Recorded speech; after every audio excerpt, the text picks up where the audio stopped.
Welcome back, you guys. My name is Rich, this is Game Alive, and we are bringing you Monday Night Raw tonight from WWE 2K19 Universe Mode. This is the last Raw before Extreme Rules, so expect an action-packed one tonight. I'm excited for it, I hope you are too. Let's get into it and show you exactly what we've got for you tonight. Wait a minute, before we get into what's going on tonight. Roman is obviously having a chat with someone here. We're not sure exactly who that is. It's someone in the locker room. Clearly they don't want to be seen. So what the hell is all this about? I'm confused here, guys. I have no idea what on earth all this is about. Whatever it is, Roman's walking off and seems pretty happy with himself. So now let's get into what's going on tonight. We are starting the show off with an extremely personal match here. If you can cast your minds back if you saw last week's video, if not, spoiler alert, it might be worth clicking off now and going back and watching last week's Raw before we go any further with this one. But with that being said, those of you who did see it know that last week Nia Jax absolutely put a beating backstage on Mickie James. There is no way that Mickie is going to be 100% tonight. She's been kind of pulled into this situation between Alexa and Nia. By Nia, really. We have seen Mickie obviously in the ring in a triple threat match with Alexa where they probably tried to one-up Nia and ended up coming out on the wrong end of that one. Nia still got the win, and Nia's also beaten everyone else that she's been in the ring with. So it's going to be a tough job for Mickie, that one. Going up next we have Dean Ambrose versus Dolph Ziggler. Both Dolph and Dean have had a pretty quiet start, I would say, to Universe Mode, but obviously they are going to meet tonight. We have seen them both in action before. Dean, I think it was week 2, beat Kurt Hawkins, which was an expected result, let's be honest about it. And for Dolph, we've got, I think it was week 1, he beat Chad Gable. Again, I would have probably expected him to do that. And then we saw him again in week 3 with Drew McIntyre when Drew picked up a win beating Zack Ryder. So we've seen more of Dolph, but in the ring it's been pretty quiet for them both. Both had matches, like I say, that you would expect them to win, and to be fair to them, they did go ahead and do that. So congratulations to them both, and we'll see who comes out on top tonight. Following both Dean and Dolph, we have Breezango versus, for the first time that we've seen them as a tag team tonight, right before Extreme Rules, the B team. The word around the back is that I've been hearing during the week that this is going to be nothing more than a tune-up match for the B team, which really is a bit disrespectful to Breezango.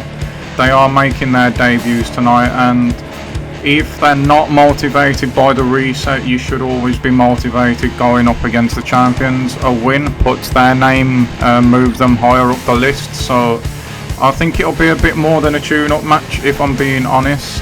Bo Dallas we've seen in singles competition in week 3, and unfortunately for Bo, he owns an L from Jinder Mahal that week. So the B team they really need to win and put on a good show tonight, because obviously at Extreme Rules they're going up against KO and Zayn, who are banging form, so much needed a win there for the B team.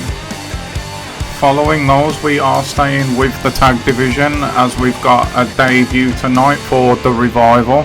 They're going to be going up against the War Raiders. It's the second outing for the War Raiders. They got a win first time out. That was back in week 2 against the Deleter of Worlds. We've not seen them since, which is a bit surprising, but another opportunity for them tonight. I like the look of this team. I think they could play a big part in Universe Mode, but then the same could be said for the Revival as well. So it's going to be a really good match actually, this one. And good luck to the both of them. Following the tag team division action, we've got 2 debuts yet again tonight. It's a great chance for both of these, both Goldust and No Way Jose. It's an opportunity. Both of them need to grab this with both hands. they both will be very motivated by the reset and the beginning of this universe mode. It's a good chance, like I say, for both of them to display their skills. We know a lot more about Goldust than we do against No Way Jose. But both of these two, I don't see many opportunities for them with the way things are going at the moment. So whoever wins this is going to get obviously more opportunities. So in that sense, it is a big one for the both of them, this one. So after No Way Jose and Goldust, we move to the first two live matches, and the first one is Brock Lesnar versus The Undertaker. What a match this is for Raw again. Undertaker, he's come off the back of a hard-fought win against the Big Show just last week.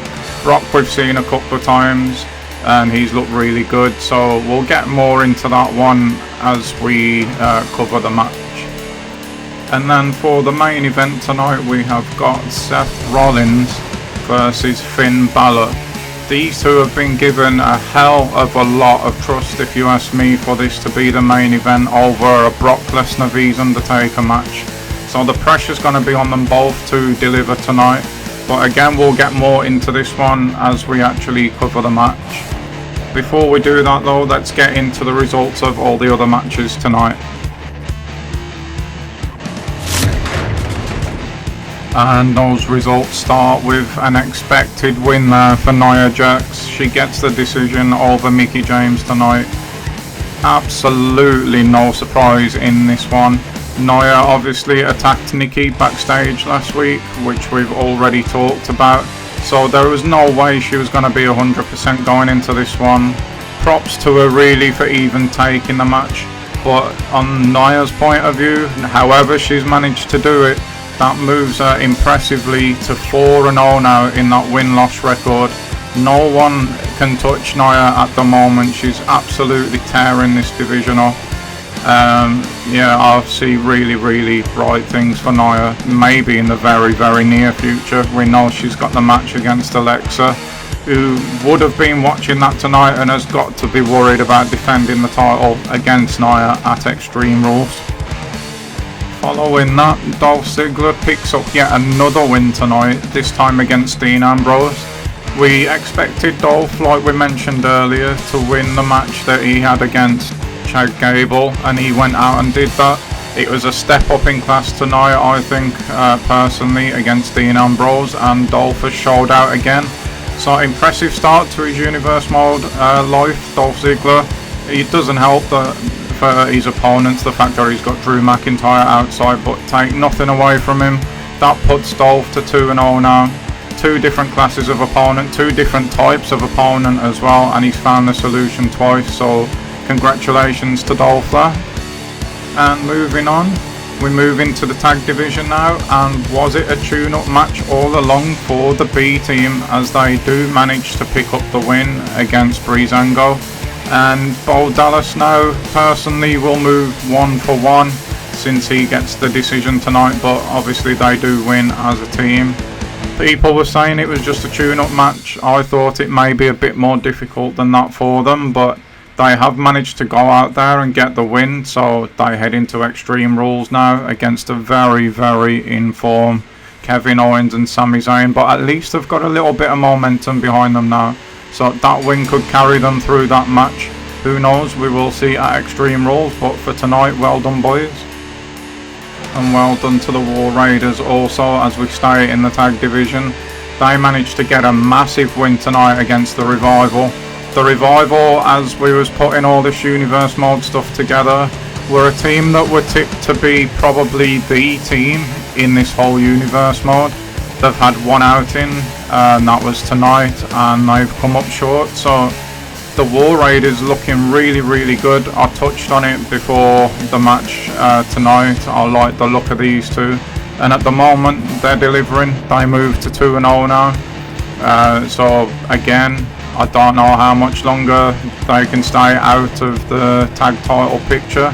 I suppose that will depend on Extreme Rules, because if the titles change hands, As I've mentioned in a previous video, which if you've not saw, they will all be up on the channel ready to watch for you, all the ones preceding this one. But I did mention that rematch clauses are a thing in this universe mode, so if the titles change hands at Extreme Rules, that just means the War Raiders are gonna have to wait. But moving back into singles competition, maybe, like I said, limited chances for these two, so it was vitally important for whoever won this one to get the win tonight, and that would be No Way Jose. You got to ask the question now, is that it for Goldust? It could be. He's going to have to go back to the drawing board, see what he can come up with. Maybe he tries to find a tag partner and goes about things that way. Not really sure at this point, but it's definitely not good at the point he's in his career to start his universe mode life with a loss. So before we get into our televised matches tonight, apparently we can get a word with Nia, and she's standing by right now. So Nia, just wondered, do you have any comments tonight on your win over Mickie James? Please, please, please don't tell me you're gonna disrespect me enough to think that there was ever gonna be any other outcome tonight. I mean, come on. I have beaten everybody that has been put in front of me. She never stood a chance. Just like Alexa is never gonna stand a chance at Extreme Rules. Not only am I gonna take her title, I might just decide that I might take her career as well. I've heard rumours that she wants to make this an actual Extreme Rules match. Well, if that's what you want, Alexa, let's do that. Let's bring all the toys. You saw what I did to Mickie. Don't think that I won't do that to you as well. Ominous words there from Nia as she prepares for her match now at Extreme Rules against Alexa Bliss. But for us, it is now time. You know what time it is when the lights go down here in Universe Mode. It is time for The Undertaker. It is absolutely brilliant to see this man in Universe Mode. Obviously, we know he's already had a match. He is 1-0. He had a tough start to his life in Universe Mode against a very, very motivated Big Show, who we haven't seen this week or heard of since Taker beat him last week. But again, I've said it a few times in a few different opponents now. It is a different level that The Undertaker's going to tonight. Maybe a level that nobody else is going to have to go to. Whenever you're facing Brock Lesnar, whoever it is, whoever you are, you have got to bring your A game, and then you've got to bring a little bit more on top. There's no doubt that The Undertaker will know that, but there's a difference between knowing it and doing it and pulling it out of yourself. And you can come in with your game plans, you can come in with all that stuff, you can study the tapes, but the first time Brock suplexes you, I'm sure that goes all out the window. So as good as the Taker is, as good as he's been for an awfully long time, the legend that he carries around here, the presence that he brings, all of this, is awe-inspiring entrances, everything that he's doing right now, will that even be enough against Brock Lesnar tonight? A Brock Lesnar that is absolutely banging form right now as well. A Brock Lesnar that also has a title shot waiting for him in just a few short days at Extreme Rules. So we know that Roman Reigns will definitely have an interest in this match. He'll definitely be watching it somewhere. We know he's in the arena. We saw him earlier. So it would be foolish of him not to be taking an interest in this match. He'll be hoping that the best, most badass Taker turns up tonight and puts some wear and tear on that body of Brock Lesnar. But for me, the form that Brock's in, it's asking a lot.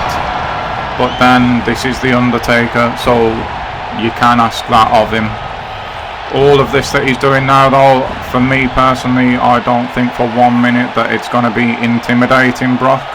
But we will find out in just a short period of time, because here comes the beast right now.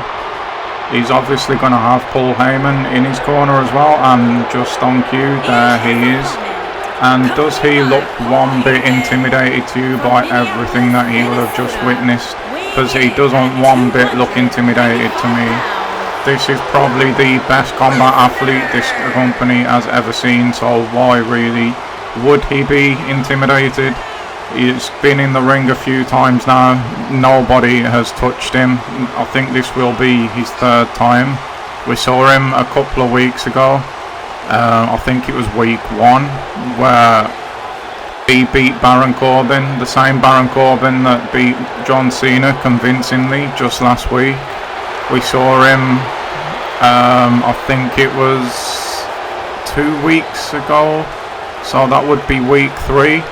He beat John Cena to force John Cena to become a full-time Universe Mode competitor. Also, in doing so, he managed to keep his outside interests alive. He looks in terrific shape. So everything at the moment that Cena is doing is the right things. But even for himself, including his match against Cena, for me it doesn't get any bigger than The Undertaker unless you are Brock Lesnar himself. So it's going to be a test for Brock tonight as well. Like I say, The Undertaker having the match against Big Show and coming out victorious last week will have really invigorated him. Brock last week had the week off. Why The Undertaker was going through what he went through against the Big Show, so that could play into Brock's favour as well. But it's going to be a pretty even one, I would imagine, this one. Brock's obviously going to want to use that size and that power, and he's probably going to want quite the methodical pace. And on the flip side of that coin, The Undertaker is probably going to want to use his experience, and he's not going to want a fast pace either, so he's going to want to be methodical as well. So it could literally come down to who gets to ground the other one down first and start using that ground game and just sucking the life out of the others. And there we go. I mentioned the suplexes earlier. I think that is already the second one that The Undertaker has suffered. So his game plan might be going out the window as his head gets all scrambled right now. And if Brock, I was going to say he's going to stand there, that would be a mistake. But Brock's not really going to make that many, if any, mistakes. And neither will The Undertaker, to be fair. But yeah, the momentum Brock has behind him at the moment. For me, I'm going to go out on a limb and I might just pick him for this one. It is so hard to see past him. The Undertaker already now, he's doing his level best to try and cover up, but them slashing elbows already from Brock. And it's just starting to look like that he's taking a bit of control of this one now, forcing The Undertaker there to expend a bit of energy by kicking out. That's really all that Brock would have to do, is just keep this one going, because for a number of years before Universe Mode now, The Undertaker himself has not been very active at all. So much like the match against Cena, ring shape could be a determining factor in this one as well, especially if Brock gets to set his pace, which might, even though they're both on a methodical pace, Brock's might just be that little bit quicker than The Undertaker's, which is going to force him to run around and do things that he won't want to do too much of. But then the other side of that coin is, does Brock really want to be dragging this match out and putting wear and tear on his own body, knowing that in just a few short days he's got a rested Roman Reigns to go up against for the title as well? That'll be the biggest match of Brock's Universe Mode life so far. So there's a lot of things to take into account. I don't think Brock will want to waste time, like I just said. I think he'll want to get this one done nice and quick. But this is The Undertaker. He's probably not going to get this one done nice and quick. The Undertaker himself might even win this one. So yeah, we'll have to wait and see on the outcome. There's a lot on the line for both, because if Undertaker does win this one, which he's probably not gonna, because he's just at an F5, and that is 1, 2 and 3. That is 3 already against The Undertaker. Brock Lesnar has just absolutely demolished Undertaker. Just let that sink in for just a second. This man in the first 3 weeks has beaten Baron Corbin. He's beaten John Cena in the last 5 weeks, sorry. and now he's just absolutely walked through the Undertaker like he was nothing. If Roman Reigns is watching this, and I'm Roman Reigns right now, I'm worried. I am extremely worried about my title, because this man is starting. He's more active than he's been for a while, even though he doesn't have to be at the moment. And he's not only active, he looks up for it. He looks banging form. He's bringing his A game week in and week out. And not John Cena can stand with him. Not The Undertaker can stand with him. Good luck at Extreme Rules, Roman. I think you're going to need it. And now we turn our attention to the main event for tonight. Seth Rollins versus this man here, Finn Balor. Finn's a guy who's got an absolute massive upside to him. He was on the rise before Universe Mode started, right up until he come up against Seth Rollins in the very first ever Universal title match. Unfortunately for Finn in that one, although he got the win, he did something to his knee or his shoulder, I think it was. I can't remember, whichever one it is. I'm sure you guys will remind me in the comments box. But unfortunately for Finn, that injury set him back, and he never really truly recovered after that, I don't think. So the Universe Mode reset and the clean slates in the won and loss record is something that will definitely have helped him. It will have took a lot off his shoulders, and the chance to get it all right this time will be an absolute godsend to him, I would imagine. We have seen him once already in Universe Mode. It wasn't a live match, but he has been on the card. It was actually in the very first week he beat Jason Jordan. So we haven't actually seen Finn since then. He's been really quiet. He's not moaned about anything. He's just carried on training. He's trained really hard, actually. He's gone about his business in a really quiet manner, just waiting for his opportunities to come. And he's got a massive one tonight to go from no live matches, just the one win, to be put straight into the limelight of the main event. Is like I think I touched on it earlier, it's a big amount of trust from management, from Batista. He obviously sees something in Finn to put him here in this situation, and well, the lights are bright now, Finn. It is really up to you to deliver, and that is something that is not gonna be an easy task at all against the guy he's going up against tonight. He's going up against Seth Rollins, a man who has been the complete opposite to Finn, really. He wasn't on the first card, and he did not like that at all. In week 2, the second Raw that we had, he grabbed himself an interview. He demanded a match that night. He got a match that night as well, so it did work for him. And he would go ahead and win that match. It was a live match. He was in front of the camera, so we got a chance to see exactly what he could do. And it was against Elias.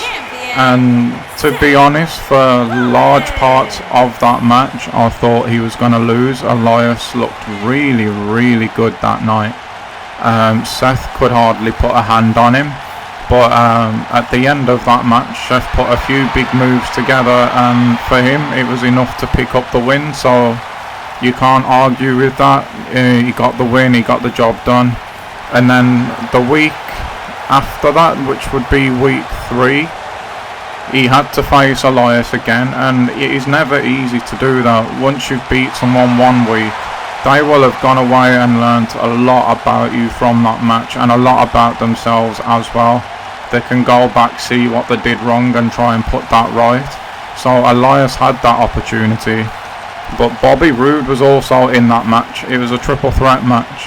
And even though Seth had already fought Elias, Bobby Roode was coming off the back of an absolute trouncing against the Monster, who was really wound up that night after remarks that Roman made about him. And you've got to assume the stick that he got all week long for getting pinned by KO in that first week's main event. So it was a tough match, that one, for Seth. He'd already only just beaten, like I said, Elias one-on-one, and then you add Bobby Roode to that as well. But to his credit, he got the job done again. So in that interview in week 2, Seth was talking about it doesn't matter if this is a new era, doesn't matter if it's a fresh start.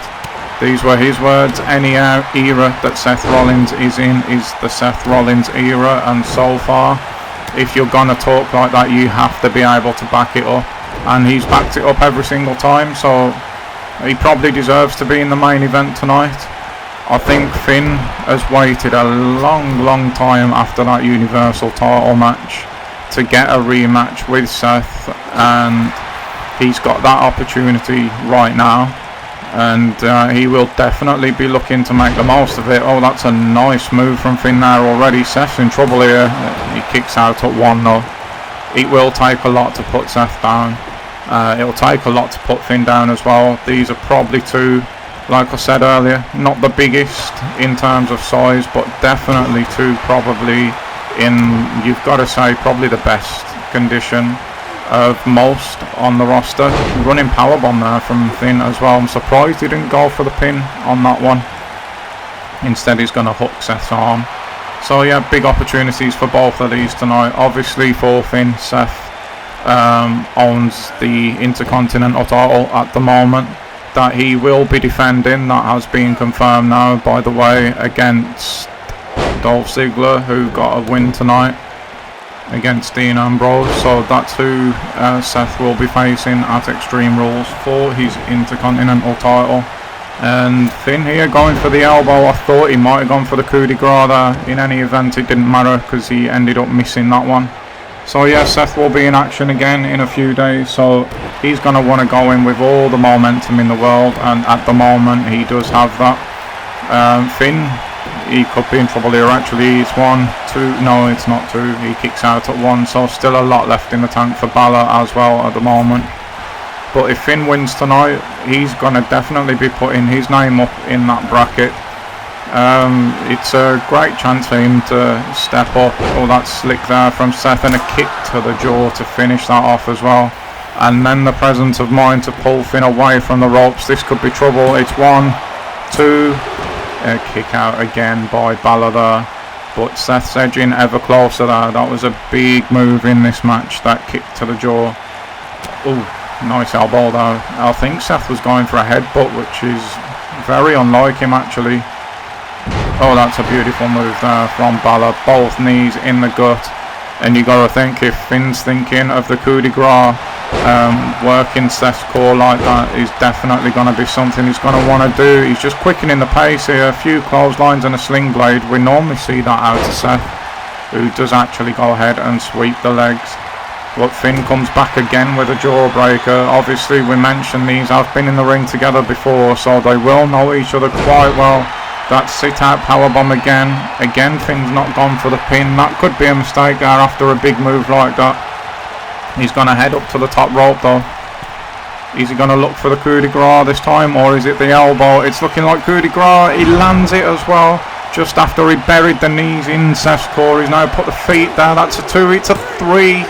Finn Balor has just beaten Seth Rollins in the main event of Raw right before Extreme Rules.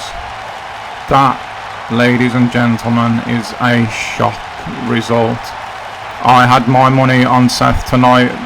I'm not gonna lie, the form that he's been in, I just couldn't see past him, and Finn being out of action for nearly a month as well, I just couldn't see anything other than a Rollins victory in this one. But wow, Finn Balor, that is a huge win. And that is going to open up a lot of doors for Finn now. It's going to raise his stock considerably. Seth is one of the best that we've got at the moment, and Finn has just beaten him in front of the cameras on the main event. Fair and square, no outside interferences, nothing like that, just a great one-on-one matchup, and Finn has got the job done. So Finn is undefeated. He's got a win against Seth Rollins on his record now. Seth holds the title, like I said, so if he keeps that at Extreme Rules, you've got to think maybe Finn would be next in line for that. So like I just said, a lot of doors open up there for Finn, and that is great news for him. But before we leave tonight, we're going to have a look at what we've got coming up at Extreme Rules.